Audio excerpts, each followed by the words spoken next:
Madrid yang mengalami kekacauan, Cesc Fabregas yang hanya ingin tawaran dari Barcelona atau City, David Beckham dengan impiannya, ungkapan Richarlison mengenai Van Dijk, ungkapan Modric yang hamil ke Chelsea, kesedihan dari Mohamed Salah, hingga Yaya Toure yang tidak suka dengan Pep Guardiola. I'm gonna love you.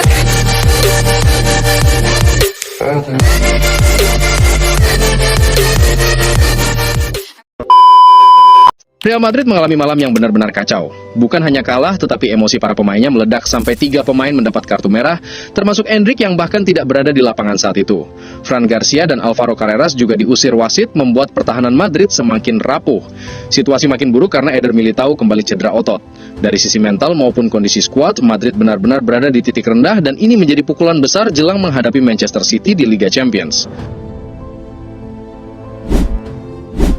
Sementara itu, Cesc Fabregas kembali menjadi sorotan setelah kabar bahwa ia hanya bersedia meninggalkan Como jika mendapat tawaran dari Barcelona atau Manchester City.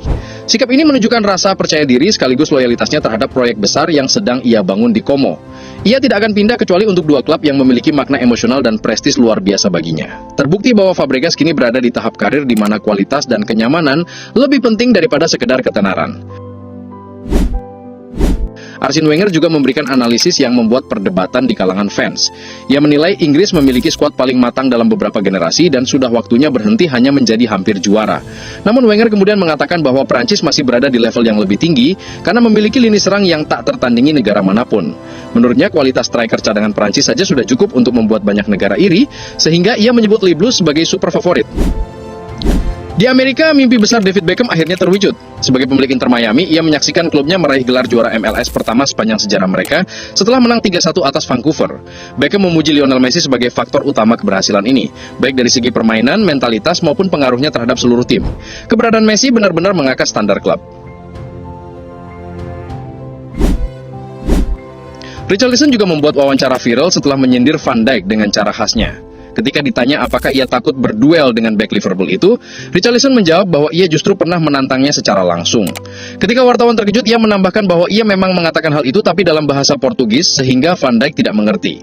Komentarnya membuat publik terhibur sekaligus memanaskan kembali tensi antara dirinya dengan Van Dijk yang memang terkenal sering bentrok di lapangan. Xabi Alonso merasa sangat kecewa dengan performa Madrid dan mengatakan bahwa secara aneh timnya justru bermain lebih baik saat 10 pemain daripada 11. Namun yang benar-benar membuatnya pusing adalah kondisi bek yang habis total. Hampir semua bek Madrid cedera atau terkena kartu merah, menyisakan hanya Rudiger dan Asensio yang benar-benar fit. Dengan stok seperti ini, Alonso sadar pertandingan melawan Manchester City di Bernabeu akan sangat berat dan ia menuntut reaksi yang jauh lebih baik dari para pemainnya. Luka Modric lalu membuka cerita lama tentang bagaimana ia sebenarnya ingin pindah ke Chelsea sebelum akhirnya bertahan semusim lagi di Tottenham. Ia mengakui gagal pindah ke Chelsea justru menjadi berkah tersembunyi karena musim itu berjalan luar biasa dan setahun kemudian ia mendapatkan kesempatan yang lebih baik menjadi bergabung dengan Real Madrid. Ia bahkan mengatakan bahwa jika transfer ke Chelsea terjadi, besar kemungkinan ia tidak akan pernah bermain untuk Madrid. Di sisi lain, Mohamed Salah memecahkan keheningan dengan wawancara penuh kekecewaan. Ia merasa diperlakukan tidak adil karena dicadangkan dan dilempar ke bawah bis oleh pihak klub. Salah mengakui ia tidak mengerti mengapa situasinya berubah drastis padahal ia merasa sudah memberikan segalanya untuk Liverpool. Ia juga menyeratkan bahwa ada seseorang di klub yang tidak menginginkannya bertahan. Soal masa depan, ia hanya bisa mengatakan bahwa semuanya tidak pasti. Bahkan ketika ia akan pergi ke AFCON, ia pun tidak tahu apa yang akan menunggunya setelah itu. Drama semakin panas ketika Yaya Toure kembali menyerang Pep Guardiola dan menyebut pelatih Manchester City itu sebagai ular. Ia bahkan mengutip kata-kata istrinya yang menyebut Guardiola sebagai seseorang yang jahat. Toure menegaskan bahwa ia diperlakukan buruk oleh Pep baik di Barcelona maupun di Manchester City. Konflik lama ini muncul lagi ke permukaan, menambah bumbu dalam hubungan mereka yang memang retak sejak lama. Situasi Real Madrid makin genting jelang laga kontra Alaves karena hampir seluruh bek utama mereka absen. Carreras dan Fran Garcia terkena kartu merah, sementara nama seperti Alaba, Carvajal, Huijsen, Mendy, Trent Alexander-Arnold, dan Militao semuanya cedera. Kini Madrid hanya punya Asensio dan Rudiger dalam keadaan benar-benar fit. Dengan kondisi seburuk ini, Xabi Alonso benar-benar berada di ujian besar.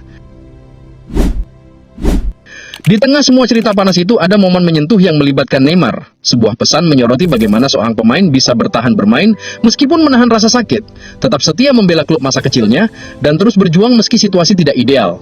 Ekspresi emosi Neymar, menangis, tertawa, bernyanyi bersama fans, menjadi simbol gairah terhadap permainan. Sosok Neymar kembali menunjukkan bahwa sepak bola bukan hanya tentang trofi, tetapi juga tentang cinta dan pengorbanan.